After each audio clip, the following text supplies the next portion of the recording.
Hi, I'm your host, Jürgen Strauss from Innova.buzz, and I'm really excited to welcome to the Innova.buzz podcast today from Toronto in Canada, Andy Semotiuk, who's a distinguished US and Canadian immigration lawyer, a journalist, and a published author. Welcome to the Innova.buzz podcast, Andy. It's a great privilege to have you as my guest. Thank you, Jürgen. I appreciate being here. I've been looking forward to it. I'm very excited about being on your podcast. Me too. Now, you're the author of The Young Professional, which guides young professionals in navigating their careers and the challenges they face in today's world. And I'm sure there's principles there that apply to everyone in their career journey. So I'm looking forward to unpacking that together with your immigration law experience. Two things seem to be a little different on the surface. Now, firstly, Andy, as we get started, what impact do you aim to make in the world today? Well, um, that's a tough question right off the bat, Jürgen, but I'll give it a try. Um, I'd like to leave every person that I've met or that I am meeting in the world better off as a result of interacting with me than they have been or were before they met me. And as part of that, I adopted a philosophy related to motivation, which I think fits in here and which I'd like to share with you. It's a philosophy that I picked up from Toastmasters, an organization that I belong to. I was a Toastmaster for 35 years. I attended weekly club meetings. I think you're familiar with Toastmasters I yourself. am, yes. And one of the things that I did in Toastmasters was I followed the people who were Golden Gavel winners. They were speakers that were invited by Toastmasters to international conferences and were recognized with the Golden Gavel Award because they were outstanding speakers. And at one time, I approached Toastmasters and I said, listen, send me your recordings of some of these Golden Gavel winners, and I'll go through them and I'll kind of write articles for the magazine about these speeches. And one of the speakers that I was particularly impressed with was a guy named Bob Richards, who spoke on the theme of motivation. Mm-hmm. And this goes back to the question that you asked. And I listened to that presentation and I thought it was really something worthwhile and something that I should use in my life. And he defined motivation by telling, first of all, of a story that he had from his childhood, in which he met a star baseball player in his community. There was a guy named Lou Boudreau, who was a baseball player and the star baseball player for the semi-pro leagues where this boy, Bob Richards, was growing up. And one day he went out to the field. Everybody admired this Lou Boudreau, who later, I think, became a national baseball player. I think he played for the St. Louis Cardinals, second base or something like that. But back then he was this team's idol, so to speak. And one day, Bob Richards, as a little boy, went to a game and was out in the far bleachers in the stadium where the team was playing. And Lou Boudreau hit a home run. And Richards caught the ball and got the ball. And after the game, went to the players' locker room to wait for Lou Boudreau to come out so he could get his signature. And so they waited with a bunch of other boys, and the players started coming out. And ultimately, Lou Boudreau came out, and he went down the line. And Richards was there, and he came to Richards, and he says, "Well, what's your name?"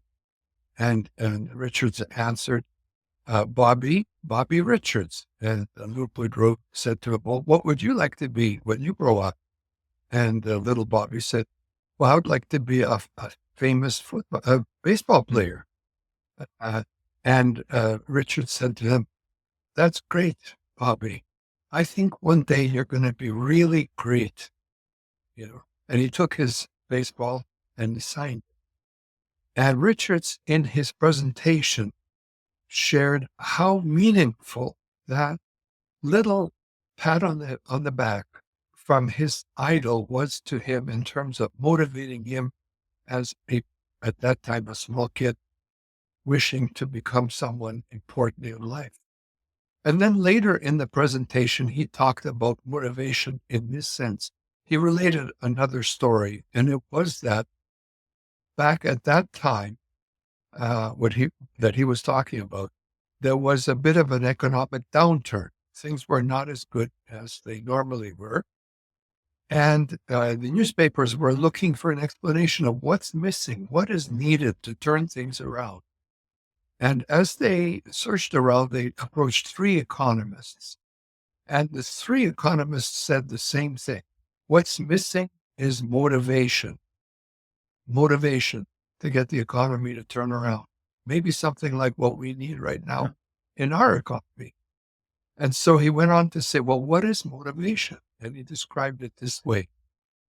He said, motivation is painting a bigger picture of the life of the person you want to motivate than the picture he or she has of themselves at this moment.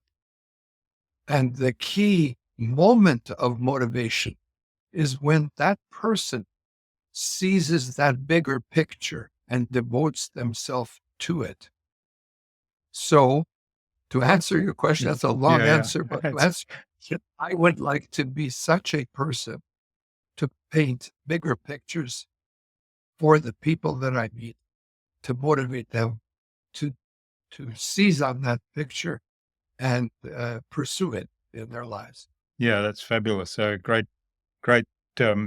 Well, two stories there in one, wrapped into one. It's brilliant. The idea of motivation, and I love the idea of painting a bigger picture than the person imagines themselves in at the moment. And I guess the question that was coming up in my mind as I was listening to that part of the story was, there's a key step there, right? There's the mentor, if you like, can paint this bigger picture of you than you Right. can imagine yourself. But there's the big step of embracing that picture and actually seeing yourself in that picture and actually believing that you can make that happen, right? So, talk to us a little bit about what's involved in taking that step, if you like. Okay. Well, it reminds me of a third story that might be helpful in this journey of ours. And it's a story about uh, an old man one day was walking on a dusty trail. And as he was walking, he noticed a pebble on the side of the trail.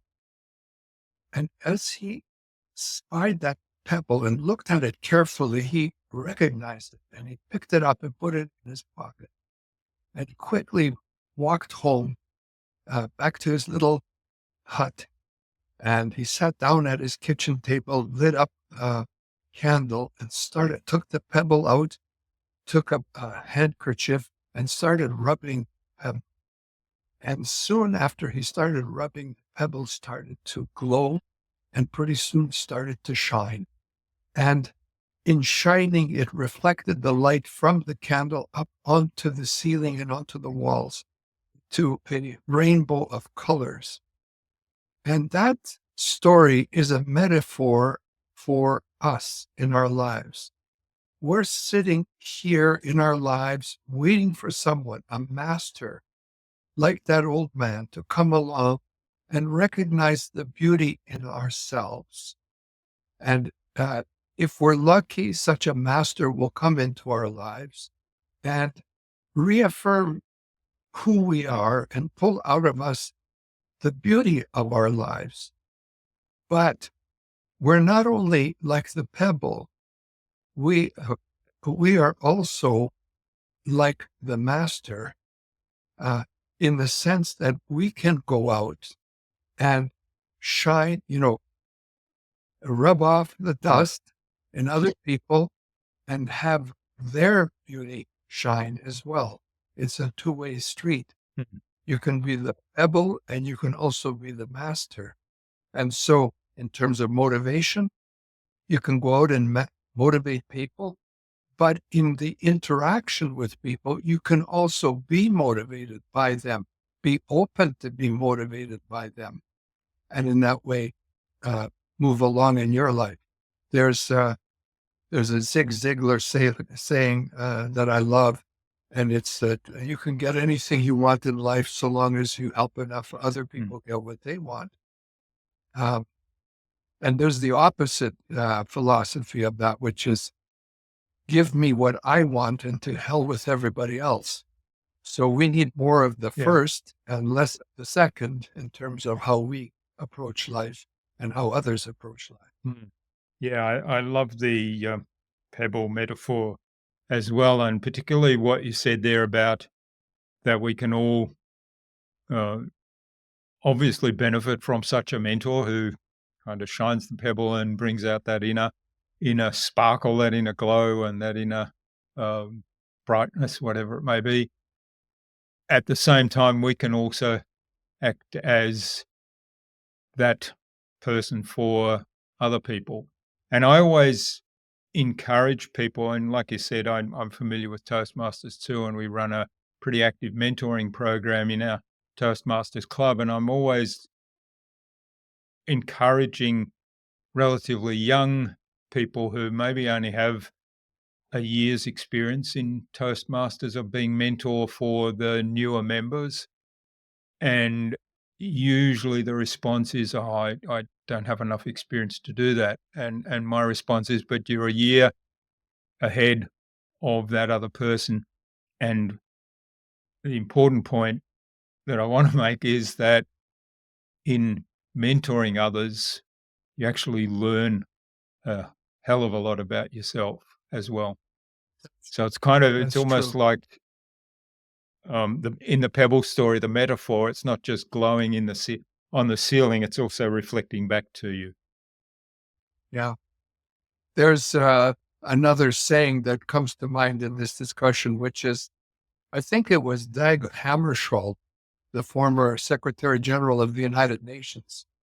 He said, uh, you may only be one person in the world, but you may be, if you choose, you can be the world for one person.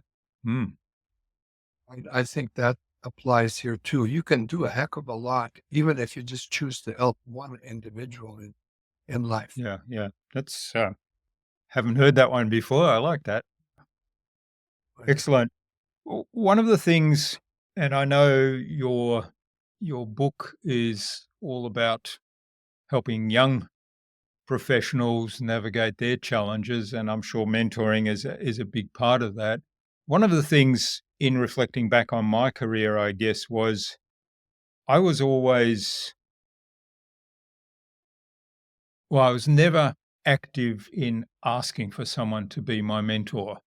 And I don't know, part of that might have been fear, part of that might have been shyness, part of that might have been just a lack of experience that's what I should have been doing. Um, Talk to us a little bit about how does one in a career or even just in life go about, first of all, selecting a mentor, what makes a great mentor, and then secondly, taking the step of asking that person because, yeah, if you don't ask, the answer is always no, right?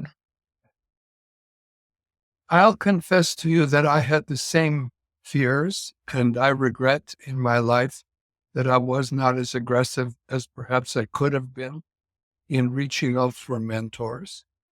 Um, I was always sort of in awe of people who were greater than me or that had more knowledge than me. And I didn't know, like, would they be interested in me? Who am I to approach these people? But I realized this, and I'll bet you the same thing is true for you. As someone who now, I'm older in my life, I'm in the second half of the game. So uh, when people reach out to me, I appreciate that. And it would be rare for me to reject someone who reaches out to me for help or, ask me a question or, meet up with me or whatever. Now, what I do is and this is maybe unfair. I don't want to be arrogant and it may sound arrogant, but this is what I do is I make it difficult for the person to do, let's say a person wants to meet up with me. I make it difficult for the person to come. So for example, I make appointments at 5 o'clock on Friday afternoon at my office, knowing full well that Friday afternoon is the time when people want to go home and, have fun, kick their shoes off and so on. Or, for example, earlier in my career, I used to make a point of going out walking on Friday afternoons after work. In Los Angeles, I loved walking at Santa Monica Pier by the ocean. And I would say, oh, you want to meet? Okay, let's meet at Santa Monica Pier at 5:30 on Friday afternoon. Not everybody wants to go Friday at 5:30 out there walking in the darkness. But what it did do is it sifted out the people who really wanted something. And they came, or they come early in the morning. They say, come, I'll meet you at 7 o'clock in the morning at the office. I'm not sure. Well, but the one really wanted, they'll come. And to those, I give them everything I got. Like right now, I'm giving you everything I got, Jordan. It's the best I've got to give for your listeners and for you. There's nothing better. This is the best. And I'll do this for the people who come and see me. I'll give them the best I can possibly give.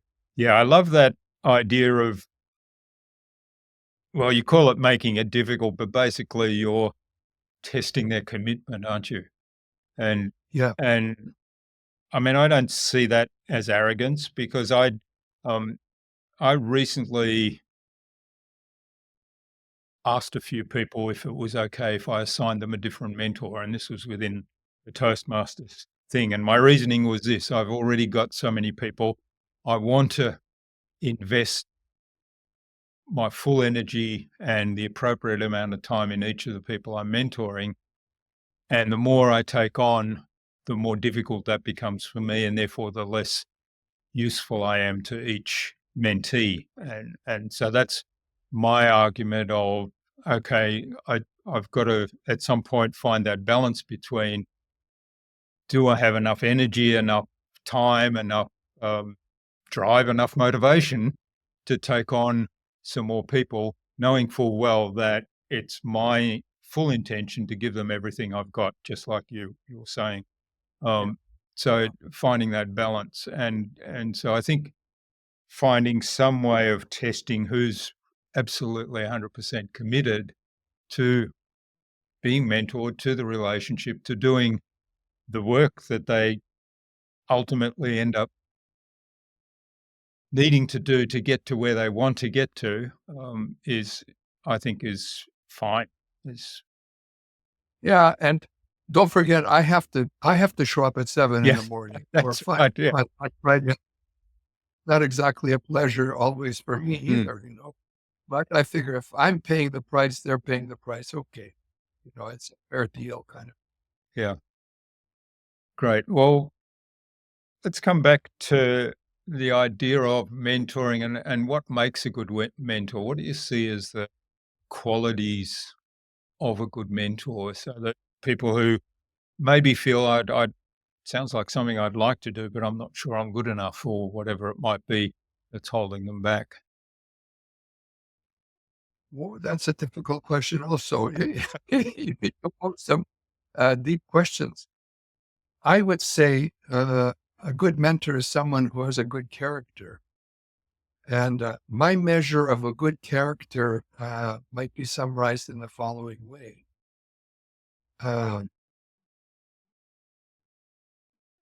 Values, integrity, honesty, sincerity, love, courage, humility, compassion, values such as those. I had the good fortune of one time meeting the head, the president of Toastmasters International. I think her name was Johnson. I'm not sure if I remember the name right. But she came to Toronto and I went to a meeting. The funny part of the meeting was I didn't know who she was and I didn't know all the people in the room, but they were sitting and they were already in the meeting. And as I came in, they sort of said, "Oh, Andy, come on in." And I started shaking heads. And I mistook one of the other people in the room for the president. I was talking to this other person. And only then I realized, oh, no, she's not the president. This person's the president. So I made a complete idiot out of myself. But anyway, I wanted to ask her this question. You're a leader of an international organization. Uh, what is it? What is one of the key values or characteristics that define what is a great leader? And she said, I'll never forget this. That she just came up with one. She said, humility. Mm. Humility. And I thought, wow, humility. I wouldn't have never, if I were us, I would have never come up with that answer. But I think she's right. Humility is a big deal in our life. So those were some of the values, that I hope I listed humility in my values. I think I did. But those are the kind of values that I would look for in a person. And for example, in my own life, I have certain priorities, and I'll share now, these may not be your priorities, they're my priorities, but that was one value scale. Another one in my life is God, family, career, and community. Those are the 4 areas that I try to focus on in that order, in that priority. So, if someone else has those characteristics, it's another measure for me of what is a good mentor. I met a guy named Andy Semotiuk. As a matter of fact, I spent 15 years working on his case. He was in the Soviet Union, the world's longest imprisoned prisoner of conscience back when the Soviet Union was around. Served over 40 years in concentration camps. And ultimately, he was released in 1987 and he came to Canada and I got him. So I had a chance to meet with him and talk to him about values. And I asked him, now just to share who this guy was. I was fortunate enough to be able to travel to the American Bar Association convention in San Francisco with him, where he was to speak to a panel of lawyers, human rights lawyers, about what's going on in the Soviet Union with other Soviet dissidents that were at the meeting and giving evidence as well. But to show you what kind of person he was, we came to the meeting slightly late. The meeting had already started, and there were there was probably a dozen Soviet dissidents, all who had served at least 7 years, 10 years or whatever in concentration camps, giving evidence. And they're all in the room, and there's up at the front, there's a table with all these prominent human rights lawyers from the American Bar. And when we entered the room, as he entered the room, I came in after him. All the dissidents stood up as if just like they were automated to stand up as they recognized him because he was the longest imprisoned prisoner of conscience. A prisoner of conscience is someone who is in prison not because he's a criminal or because he did something wrong, but because he holds or she holds an opinion that's different or contradictory to the opinions of the leadership of a country. So anyway, he was a political prisoner. And in the course of my relationship to him, I asked him, how does a guy spend 40 years in concentration camps without breaking? Like what was it about you that made it different than everybody else who broke and confessed and signed phony confessions and admitted their guilt and all that stuff? And he said, it's very simple.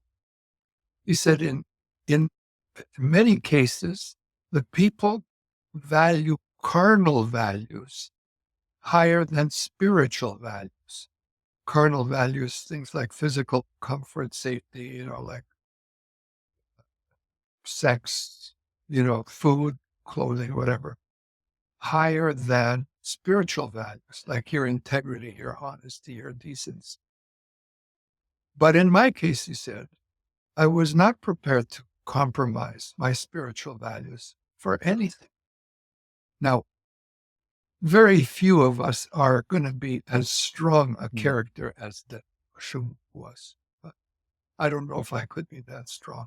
But I'd like to think that I do value spiritual values, like he said, higher than carnal values. And again, if you're looking for a mentor and you see a guy like Mm. Danilo Shamouk, I'd follow him, man. So that's the best I can do in answering your question. Yeah. Yeah, it's pretty admirable people like that. I mean, I I lived through the time of apartheid in South Africa and the incarceration of Nelson Mandela, and was always a huge admirer of his his approach to his whole imprisonment, and then when he was released, the way he then went about trying to unite the country and be that leader with humility that you described earlier, and not carry Was yeah, great. not That carry guy the was baggage of and resentment and whatever other negative feelings you must have if you've been imprisoned for what was it, 27 years or something. And yeah, a lot of that in solitary confinement. So yeah, hats off to the chap you mentioned as well. Hmm. All right. One of the things that you talk about in your book, and I think in some of the publications I've read about you, you get into deep philosophical questions like who am I and why am I here? And I know right. when we chatted at the beginning of um, preparing for the our conversation today, we jokingly said we'll solve the meaning of life here. But yeah, so talk to us a little bit about those philosophical questions and how they play a role in, I guess, all of our career choices and personal choices. Well, let me start with a bit of humility, which I should express. Uh, the older I get, the more I realize, uh, you have to pick up your own, like your own roadmap, your own values. Values are subjective. They're values. My values may not Mm, correspond with your value. Everybody has different values. But there are some areas where there are some like general questions that I think everybody has to sort of grapple with, and you've just hit on them. These two questions of who am I and why am I here? It's not that I dreamed up those mm, questions. I'm not intelligent enough to come up with stuff like that. But they're philosophical, sort of primary questions. And if you have to tackle a question like that in your life, which we all, I think, sooner or later have to come across, uh, I think the better you answer the question, the clearer your life will be. The road that you need to travel will be, and perhaps the happier your life will. So I think I shared with you, or if I didn't, I'd like to share. Like when I teach a class of students, I'll ask them, hey, let's start with this question. What's the purpose to life? What's the purpose of mm, life? Why are we here? And give me some answers. It's not a trick question. Just, there's no right answer to this. Just give me some answers. And so they give me answers and they say things like, well, to love.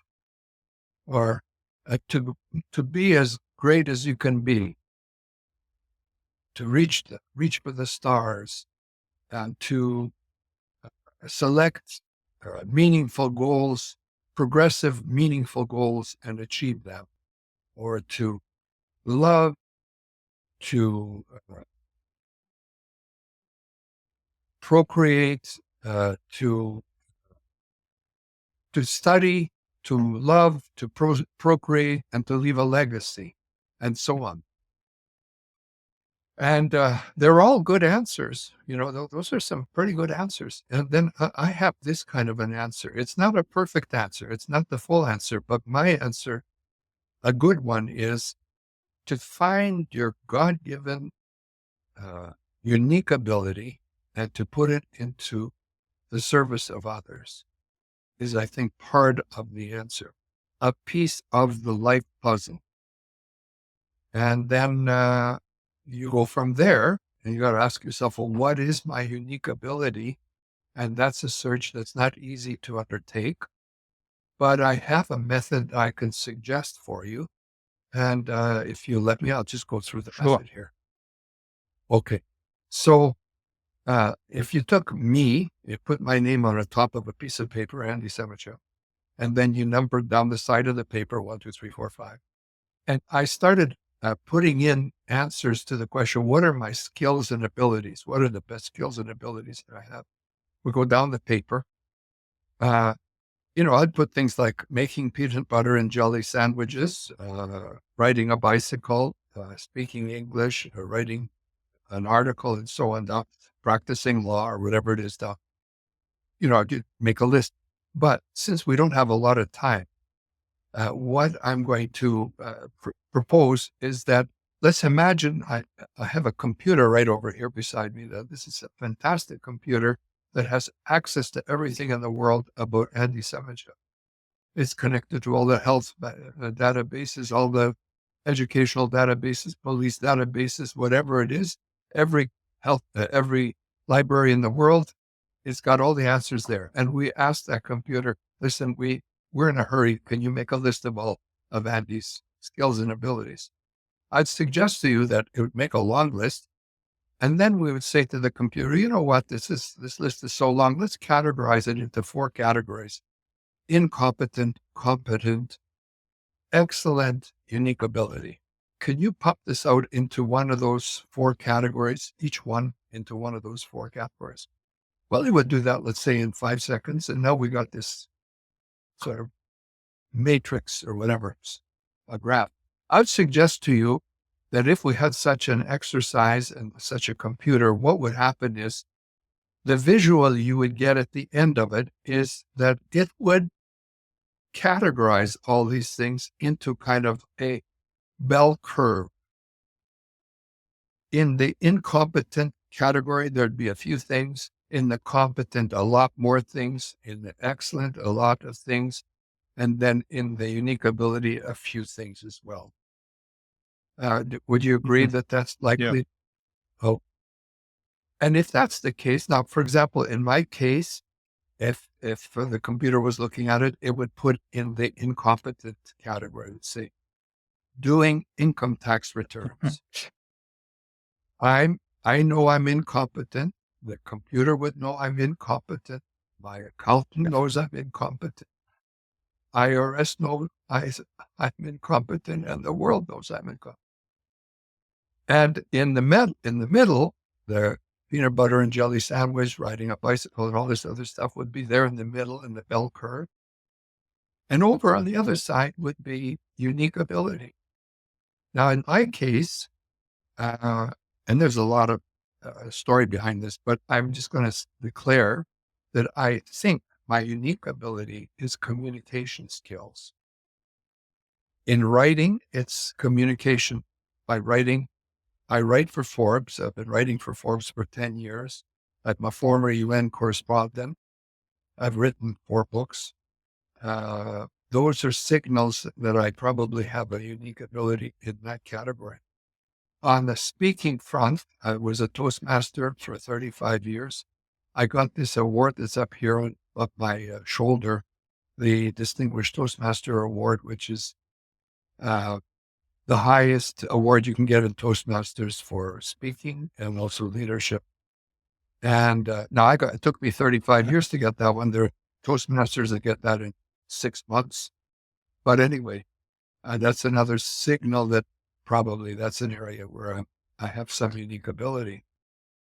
Anyway, so that's how you would figure it out, and it just to bring this to sort of to land this question, you have to ask yourself, well, what do you love?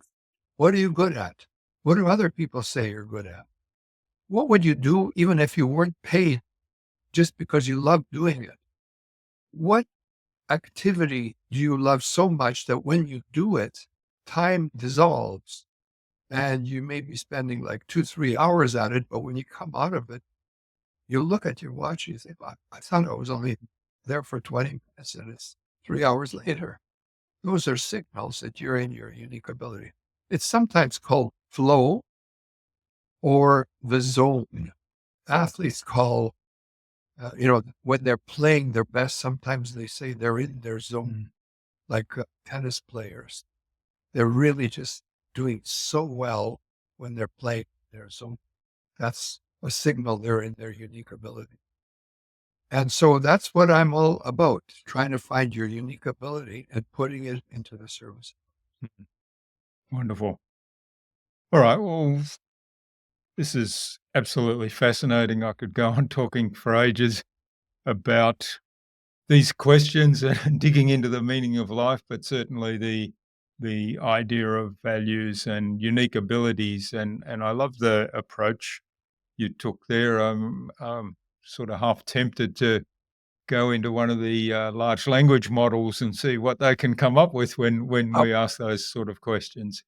But I think it's a good point yeah, now in the podcast, though, to move on to the buzz, our innovation round, which is the same 5 questions that I ask of every guest. And the idea is you'll give some snappy answers that'll motivate the listener today to go and do something awesome as a result. let's do Yep. it. All right. What's the number one thing anyone needs to do to be more innovative? Uh, read, read a lot. For example, I like audiobooks. I listen to audiobooks in the car. Books, not podcasts, books. Podcasts are good, but books are better. And in my case, for example, I never get into the car without turning on a podcast. Not podcast, sorry. Yeah, Books, audiobook. Yeah. audio. I listen to podcasts too. It's not like I don't listen to podcasts, but I really am a fan of audiobooks and just generally reading.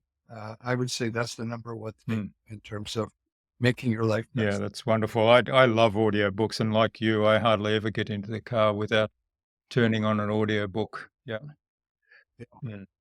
All right. What's the best thing you've done to develop new ideas? I got onto ChatGPT and started using ChatGPT to help me, for example, in writing articles, reports, or to create titles for my articles that I write, or to seek out advice about how to deal with problems. Now, it doesn't do the thinking for me. What it does is it shows me how to Yeah. think about what I'm trying to do. And then I have to still do the thinking. But I think it's just a Yeah. terrific It's tool. often an idea starter, isn't it? Yeah. Yes. But the progress of that tool is so amazing. And I noticed, I don't know if you've noticed recently when this started, but some of the responses now are using emojis. Oh, yeah. So it comes back with a smile emoji or I think, oh, wow. Yeah. Yeah. Creative. Mm. All right. So that's a resource. Do you have a favorite resource you use most often? Well, apart from ChatGPT, I like Grammarly a lot. Hmm. Grammarly corrects my English and my Yeah. writing. I rely on it.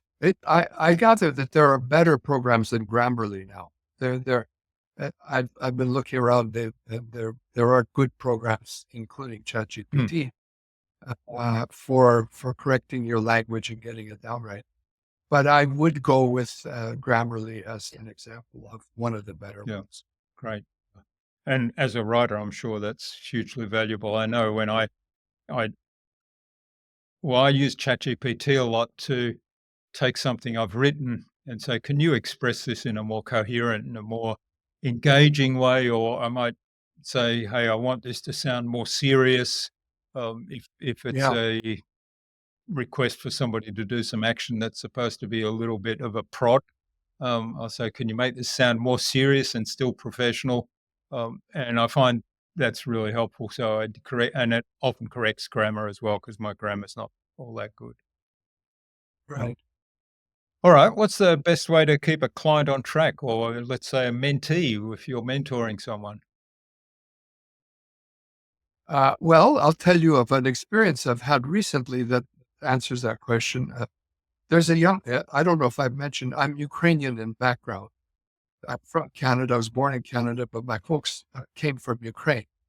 And here in Toronto, where I'm practicing law, there's been an exodus of Ukrainians who got, because of the war, the invasion by Russia of Ukraine. And one such person is a high school student that came. And she came to our office as a co-op student while she was in her final high school, grade 12. And I got to know her. And I decided, this is someone I would like to mentor and have as a mentee. And we adopted a procedure. And the procedure is that when I come to the office, she comes and sees me in the morning. As soon as she sees I'm here and as soon as I settle down, she comes into the office. And I just briefly talk to her, like 5 minutes to catch up on anything, or if she has a question, or if I've got to tell her something, we do that. And I ask her at that time, what's the best thing that happened to you yesterday? What was the best achievement that you made yesterday? Uh, and I'm trying to train her to think, positively about the day in the past. And she'll share whatever it was. Now, I also told her, I don't ask her this question, but I told her, make a list of 3 people that you were involved with yesterday in some way, interacted with yesterday that you're grateful for. Now, it might be her mother, it might be me, it might be someone else, a co-worker, whatever it is. Doesn't matter, just so long as she does that. That's in the morning. And then in the afternoon at 3:30, we have a set time where she comes to see me to report to me on what she's doing and for me to be able to assign to her any new tasks, as well as look at what she has done and, correct anything that needs correcting or suggest where she should, devote more time to whatever it is and so on. And I found that procedure, that way of working with someone to be really good. Hmm. I like it. And I think I'm going to use it more often Hmm. from now on. So a pretty clear structure and kind of plan of what to communicate and how to communicate. Yeah, love Yeah. it. All right. And final question of the buzz round. What's the number one thing anyone can do to differentiate themselves? The number one thing is to be themselves, meaning don't try to be like someone that you admire. Be the real character in your life because you are unique in the sense that unlike anybody else, you were born where you were born, to the family you were born to the schools, that you went to the places you visited, to the books you read, to the movies you saw, etc. That's all been poured into your life, and that makes up who you are. And I believe the reason you're here is to share who you are and what your thoughts are with everybody else. This is your place to contribute. We don't need another Mariah Carey or Taylor Swift or whatever. But we need another, Andy Semotiuk or, whoever it is, uh, sharing their experiences, their thoughts, their feelings. It's part of the richness of life in exchanging our views and our experiences. You're here to have an opinion. Yeah, that's a really important point, and it comes back to what we were talking about earlier, really understanding what your unique abilities, your unique strengths are, because the more you know about that, and also the areas you're particularly bad at, because that's where you can reach out and get help from others, and Right. to actually be truly yourself and be authentic to that. Yeah. Excellent. Well, thanks for getting us through the buzz round and for the conversation today. It's been really fabulous. Now, where can people reach out and find out more about you, the work you're doing, um, find your books, and also maybe even get in touch and say thanks for what you've shared today? Uh, a lot of my appearances on podcasts and so on can be found just by going online, Google Andy Semotiuk. YouTube would be one way. I have a website. It's myworkvisa.com, which is my personal legal website. And my books are on there. If you look under my books, you'll find any books that you would like to take a look at. And my general website, Pace Law Firm, PACE lawfirm.com, is where you can reach me if you want to reach out to me, to email me or whatever. That's the way you can get a hold. Excellent. All right. And of course, we'll have those links in the show notes as always. So Great. thanks again, Andy. Now, as we wrap it up, what action would you like our listener to take out of our conversation today? Well, I suppose one thing they could do is check out my books to see if any of them may speak to them. I haven't shared. We've talked a little bit about the young professional. There's a few other books I wrote, and I'm not going to get into detail with them, but I'm hopeful that they might have some lessons for people that would be valuable to them. Uh, if there's some question or problem that they have, they could email me. I'll be happy to respond to anybody who emails me through pacelawfirm.com. And I'm going to share your podcast on my social media channels because I enjoyed it very, very much. And you're, Jurgen, you're a very deep thinker and a solid individual. It was an absolute pleasure to be on your Well, program. thanks, Andy. It was a real privilege to have you on the show today, and I really appreciate you sharing your insights and your wisdom with us so generously. And it was a lot of fun. I've enjoyed it and learnt a lot. So thanks again. Please do stay in touch. Okay.